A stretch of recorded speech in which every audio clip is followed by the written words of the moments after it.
diajarin hormat sama ibu. 2-0 Pak, kita kalah. Kenapa perempuan itu paling kuat? Maaf, laki-laki di sini gendong anak paling lama berapa jam? Diam. Udah, kalau masalah ini lu menang, lu menang banget. Bener. Maaf Pak, kita paling kuat gendong anak berapa lama? Yang bilang 1 jam hayal. Kita namanya laki-laki gendong anak Pak. Ya Allah Pak, saya ngalamin sendiri Pak. Ngalamin betul-betul. Kita ngangkut karung 50 kilo, insya Allah kita kuat Pak. Karung beras 50 kilo, 100 kilo kuat. Anak 8 kilo nggak sanggup kita Pak. Jujur, saya jalan ke Tanah Abang sama istri Pak. Di saking kuatnya nih istri, luar biasa. Pagi waktu itu umurnya beratnya kurang lebih 8 kilo Pak. Saya lagi gendong pagi, kiri 5 menit, pindah kanan 5 menit. Pindah lagi kiri 5 menit. Udahannya Pak, colek bini, bawa nih. Jujur Pak, kenapa? Nggak sanggup. Tapi istri terimanya dengan leluasa, hatinya lapang, diambil tuh anak taruh di pinggang. Tangan kiri Pak gendong, saya liatin sejam 2 jam nggak pindah Pak, di kiri aja. Gue bilang hebat juga nih ya. Saking hebat dan kuatnya perempuan, kiri gendong anak, kanan milih baju Pak. Tuh hebatnya perempuan.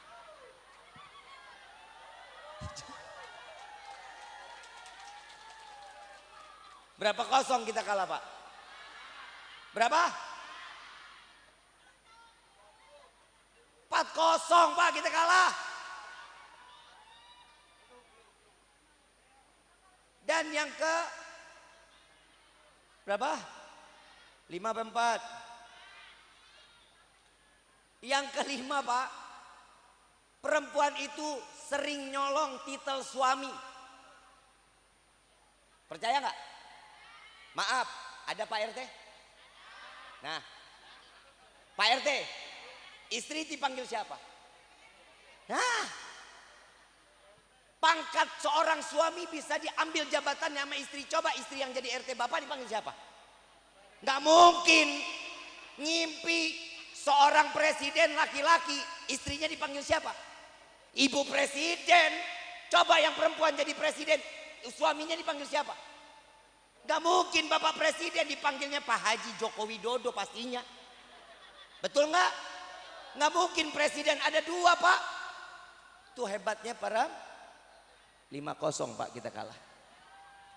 Tapi ingat wahai perempuan,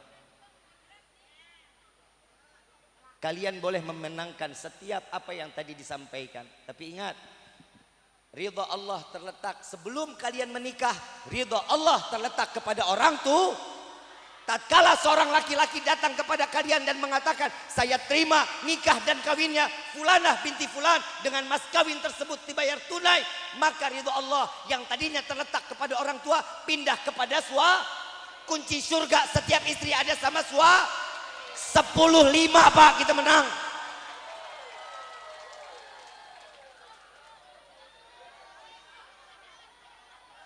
Lah maaf, kita laki-laki nggak ada yang sombong. Ibu mau masuk surga tergantung bagaimana suami. Ibu boleh punya surga di bawah telapak kaki, tapi maaf, emang ibu bisa masuk lewat kaki sendiri? Gak bakal bisa. Tahu nggak? Surga itu ada pintunya. Tahu nggak? Surga itu ada pintu, tahu? Ada kuncinya nggak? Ada sama suami. Cium tangannya, cium kakinya, minta ridhonya. Surga ada di depan ibu.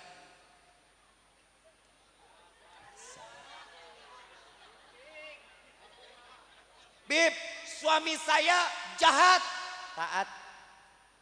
Suami saya tukang main judi, taat. Tukang minum khamar, taat. Apapun keadaan suami, tetap harus taat. Tanpa harus melihat bagaimana apa yang dia lakukan, taat. Surga jaminannya. Ada satu wanita, bukan nabi, tapi dijadikan bidadari surganya Allah. Punya suami bengis, jahat, ngaku Tuhan. Siapa tuh perempuan namanya? Siapa? Siti Asia punya suami siapa? Lo nggak usah kemari Firaunnya dong. Punya suami siapa? Firaun. Kok bisa suaminya Firaun tapi istrinya kok jadi bidadari surga? Buah taat, buah sabar ngadepin suami model kayak Firaun. Saya mau tanya ibu di sini, emang ada yang suaminya model kayak Firaun?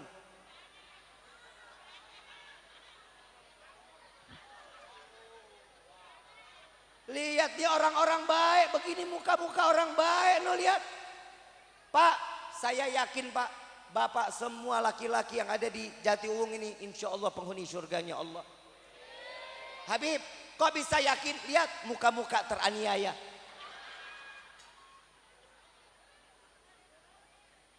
Bapak Ibu yang dirahmati oleh Allah, hidup kita ini harus ada pilihan.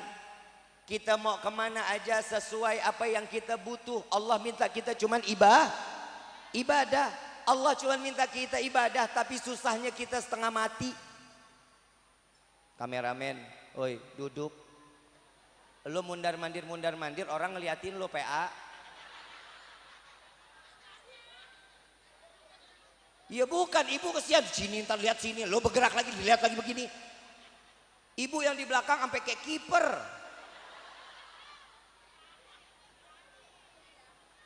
Tugas mah tugas, kan viralan lu jadinya sama gua.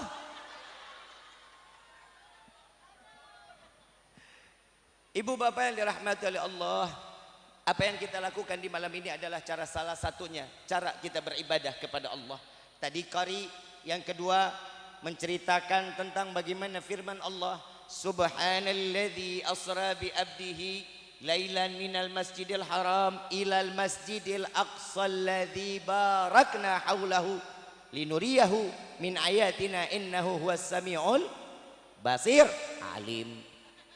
Ngaji, makanya lu ngaji, lu gebuk doang hadroh lu.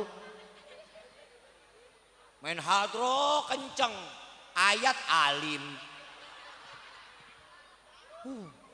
Pusing gua, pusing. Yang begini nih anak muda bikin keder malaikat.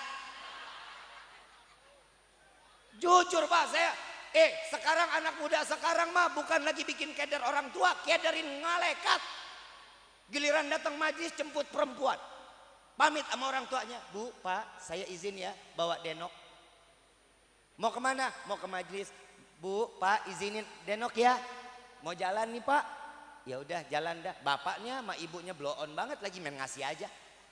Jalan nih sama anak muda, belum ada ikat. Begitu sampai di jalan, subhanallah, keserempet kontainer, jatuh, kelindes, pae, mati tuh anak.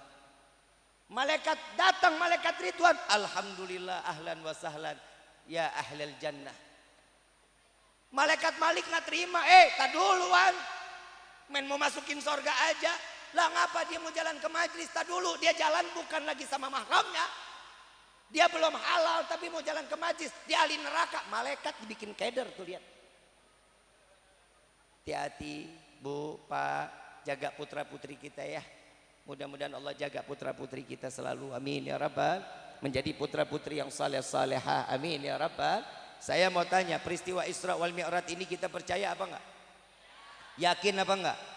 Yakin dengan akal atau dengan iman? Akal atau dengan iman?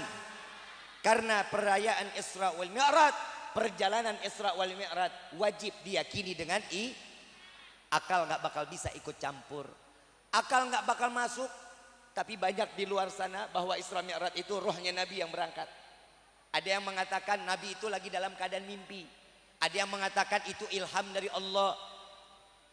Allah subhanahu wa ta'ala menjelaskan di dalam Al-Quran, Subhanalladzi asra bi abdihi, bahwasanya Allah menyatakan maha suci Allah yang memperjalankan seorang hamba di malam hari. Berarti seorang hamba, hamba itu manusia apa bukan? Makhluk Allah apa bukan? Kalau seandainya ruh, Allah pasti sebut itu ruh. Kalau Allah menyatakan ilham, pasti Allah sebut di dalam firman-Nya dalam keadaan ilham. Tapi ini Allah menyatakan hamba, berarti seorang hamba itu ruh dan jasad menjadi satu. Itulah Saya mau tanya, kita ini hamba Allah apa bukan? Sekali lagi, kita ini hamba Allah apa bukan? Kata siapa? Kata siapa? Kita manusia yang kepedean. Kita ngakunya hamba. Definisi seorang hamba menjalankan perintah Allah, menjauhkan larangan. Siapa yang dikatakan hamba? Yaitu Nabi Yuna Muhammad sallallahu alaihi wasallam. Diabadiin nama Nabi di dalam Al-Quran seorang hamba. Karena Nabi pernah ditanya, Allah menitipkan kepada malaikat Jibril, Jibril, tanyakan kepada kekasihku Muhammad, dia ingin menjadi seorang raja atau ingin menjadi seorang hamba? Ditanya sama malaikat Jibril, dijawab sama Nabi, wahai Jibril, sampaikan kepada kekasihku Allah bahwa aku Muhammad ingin menjadi seorang hamba. Kenapa nggak jadi raja? Jika engkau memilih raja, wahai Rasulullah, gunung Uhud mau dirubah jadi emas, gunung emas untuk kekayaanmu. Apa jawaban Nabi? Enggak, saya tetap ingin menjadi seorang hamba. Saya nggak kebayang orang Jati Uwung yang ditanya, ya, gue udah tahu jawabannya. Pak, Bu, mau jadi raja apa mau jadi hamba? Raja dah, jadi hamba capek. Betul nggak? Makanya kita nggak jadi nabi. Kenapa? Karena iman kita kadang naik, kadang turun. Tapi lebih banyak turun. Alhamdulillah ya Allah, pada sadar banget. Gue kalau ceramah begini senang gue. Kenapa? Pada tahu diri. Dan ntar pulang, tahu nggak? Kadang manusia itu kadang naik, kadang turun, termasuk saya. Bukan berarti saya pegang mic saya udah ahli sorga, enggak. Saya pegang mic saya ngasih satu nasihat terus saya yang paling banyak pahala, enggak. Orang yang paling banyak ngomong tuh dia orang tanda-tanda ahli neraka. Gue berhenti aja deh ceramah. Wassalamualaikum warahmatullahi wabarakatuh. Ibu bapak yang dirahmati oleh Allah, tugas kita cuma satu, ibadah. Nabi begitu ditanya, minta jadi seorang hamba dan dipatrikan oleh Allah di dalam Al-Quran. Disebut Nabi adalah seorang Bu, di dalam peristiwa Isra wal Mi'raj, Pak, saya punya satu kisah yang dimana ini kisah ini luar biasa buat saya. Yang saya tuh nggak pernah berpikir, ternyata kalau Allah mengundang Nabi itu luar biasa. Betul nggak? Betul nggak? Kenapa? Karena yang mencintai menjemput yang dicinta. Betul ya? Kalau Allah ngundang Nabi wajar karena kekasih Allah. Tapi ada kisah di balik itu semua yang sangat luar biasa. Ini yang bikin kita sampai-sampai ternyata Nabi Muhammad betulan mulia. Dunia wal akhirah, zahir wa batin. Apa yang menjadi istimewanya Nabi? Nabi, singkat cerita, saya nggak ngomong dari Mekah ke Aqsa, dari Aqsa ke Sidrat, enggak. Ini udah nyampe nya aja. Sudah sampai Nabi sadar, pernah ditanya sebagai hamba mau jadi seorang raja atau hamba. Nabi sadar dia adalah seorang hamba. Begitu Nabi ingin melangkahkan kaki berjumpa dengan Allah, teringat peristiwa di mana Nabi Musa alaihissalatu wassalam berjumpa dengan Allah di atas bukit Tursina. Saat Nabi Musa meminta, ya Allah, bukankah aku ini adalah Rasul? Engkau katakan aku adalah Rasul. Kenapa engkau menyampaikan firmanmu lewat perantara? Maksudnya malaikat Jibril. Lalu dikatakan, ya Musa, engkau nggak bakal kuat ingin berjumpa denganku. Bodoh amat, nggak mau tahu. Saya ingin berjumpa denganmu. Baik, naik ke atas bukit. Begitu dia lari, langkah kaki naik ke atas bukit, diberhentikan oleh Allah dan diabadikan di dalam Al-Quran. Ya Musa, tahan dulu. Jangan kau naik ke atas bukit ini. Bukit ini akan menjadi suci. Bukit ini akan menjadi mulia. Buka sandalmu. Allah perintahin suruh buka sandal, naik ke atas bukit. Nabi tahu peristiwa naik ke atas bukit dunia aja, suruh buka sandal. Nabi ini udah sampai di arasnya Allah. Gak pakai diperintah. Nabi jongkok, Nabi buka sandalnya. Allah berfirman, ya Muhammad, jangan kau buka sandalmu wahai kekasihku, injak-injak langitku ini, karena langit ini minta keberkahan melalui kakimu ya Muhammad. Sallu ala Nabi Muhammad. Tuh lihat, kaki Nabi bawa berkah, kaki Nabi mulia. Malaikat Jibril iri, saat Rasulullah berjumpa dengan Allah, tahu nggak apa yang diiriin sama malaikat Jibril? Bapak tahu Pak? Apa sih yang diiriin dari malaikat Jibril ngelihat Nabi? Begitu ngelihat Nabi ngelangkah, geleng-geleng malaikat Jibril.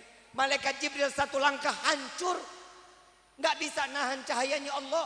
Tapi Nabi berjumpa dengan Allah, 70 tabir, 70.000 tabir diangkat berjumpa antara Allah dengan Nabi Muhammad SAW. Nggak ada hijab, nggak pakai penghalang, berjumpa secara langsung. Malaikat Jibril iri sama siapa? Bukan sama Nabi, tapi iri kepada sendalnya Nabi Muhammad SAW. Sendal yang diciptakan oleh manusia, yang tertempel di kaki Nabi, sedikit pun tidak hancur. Imamah, jubah, gamis, semua yang tertempel kepada Nabi tidak akan pernah menjadi satu yang menjadi terbakar, kecuali mereka semua berjumpa langsung dengan Allah. Sandal Nabi berjumpa langsung dengan Allah. Sallu ala Nabi Muhammad. Makanya apa Bib? Ternyata Nabi naik membawa akhlak, bukan pangkat. Akhlak yang dibawa oleh Nabi. Bib, laqad kana lakum fi Rasulillahi huswatun wa ma arsalnaka illa rahmatan.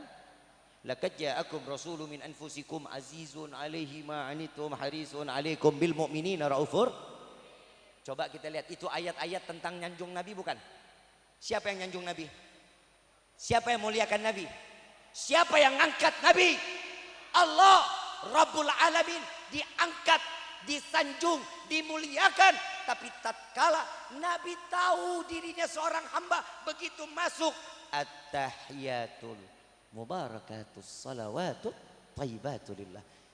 Nabi orang yang berakhlak. Ternyata bukan akhlak yang membuat Nabi menjadi mulia, tapi Nabi yang membuat akhlak menjadi mulia. Barang siapa orang yang berakhlak, pasti akan menjadi mulia. Kenapa? Karena orang yang berakhlak sudah pasti menjalankan ilmunya. Orang yang berilmu belum tentu menjalankan akhlaknya. Paham ya? Jadi jangan salah, orang yang berilmu belum tentu punya akhlak. Tapi orang yang berakhlak sudah pasti dia menjalankan ilmu. Insya Allah mudah-mudahan Allah jadikan kita sebagai manusia-manusia yang berakhlak. Amin ya Rabbal. Saat Nabi at-tahiyatul, apa jawaban Allah? Assalamu alayka ayyuhan nabiyyu wa rahmatullahi wa. Allah sanjung langsung di hadapan Nabi. Nabi bangga. Terus bangga gede hati? Enggak, Nabi makin menunduk. Keberkahanku dilimpahkan kepadamu, kasih sayangku aku limpahkan kepadamu ya Muhammad. Allah langsung yang ngomong. Kita nih Bu, manusia disanjung orang, Bu elah terbang kadang nggak turun-turun. Betul nggak? Kalau kita udah disanjung sama orang, pasti ada maunya.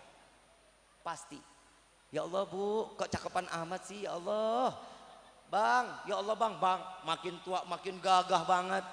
Itu ada ujungnya, coba pinjam 100 biar nggak putus silaturahminya. Pasti ada maunya.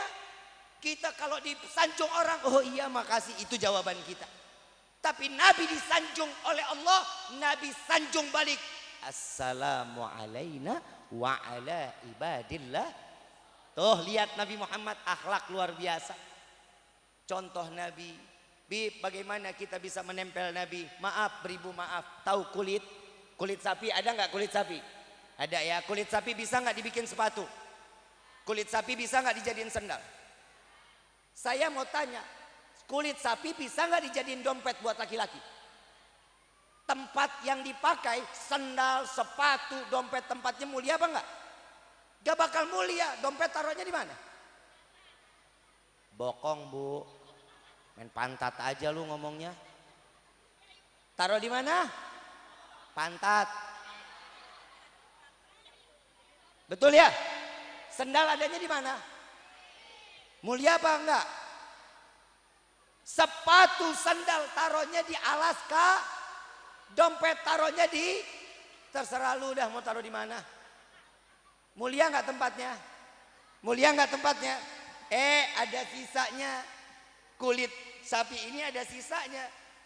Kulit sapi ini menjadi sampul Al-Quran.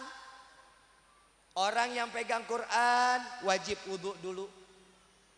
Kenapa? Mensucikan diri. Saat memegang, dicium Qurannya, ditaruh di atas kepalanya, ditaruh di dadanya. Sama-sama kulit sapi, tergantung di mana dia menempel, itu akan menjadi mulia. Jika kulit sapi tertempel dengan Al-Quran, mulia apa enggak? Mulia. Begitupun kita, kalau kita ingin menjadi mulia, maka dekatkan diri kita kepada Nabi. Insya Allah kita menjadi hamba yang mulia. Amin ya Rabbal. Dan mudah-mudahan orang yang selalu dekat dengan Nabi, Allah ringankan kita di dalam beribadah kepada Allah. Dan mudah-mudahan orang yang terus dekat dengan Nabi, Allah berikan kita satu penghormatan. Agar apa? Agar kita selalu diberikan taufik dan hidayah, sehingga Allah jadikan kita sebagai hamba yang dalam taat ibadah kepada Allah. Amin ya Rabbal.